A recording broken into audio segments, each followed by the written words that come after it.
Now let me talk about historical change in Nguniland. Now, at the turn of the 19th century, things suddenly changed in Nguniland. The fighting increased, the conflicts increased, and things got bad. But the question to ask is, what were the reasons for those changes? Were those changes natural or they were caused by other factors? Most historians do not agree on the major reasons for that historical change in Nguniland.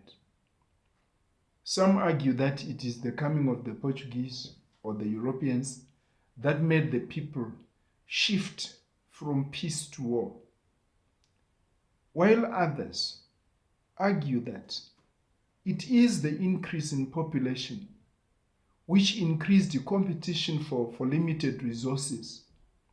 Remember, Nguniland is a coastal area that had rich soils, but the area was not very big, and as the population continued to increase, the need for land increased too. And because the land was not there, tribes had to fight for the land that was available, and that resulted in a lot of wars. The resources were not enough, so people had to fight, clans had to fight.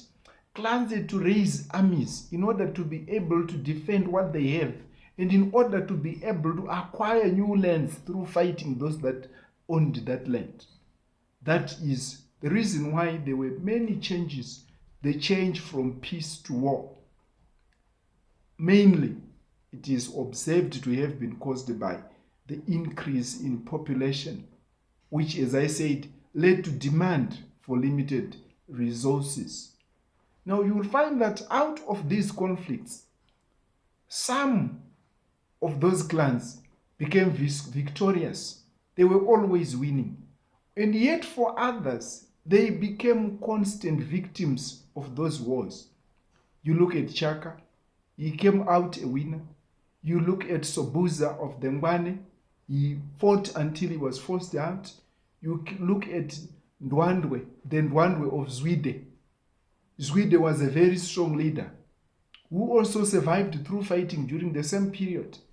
And then we'll have Dingiswayo of the Mutetwa. These were the major fighters of the period. All the other tribes ended up becoming victims. So that was the change that took place in Nguniland at the turn of the 19th century, from peace to war. Thank you.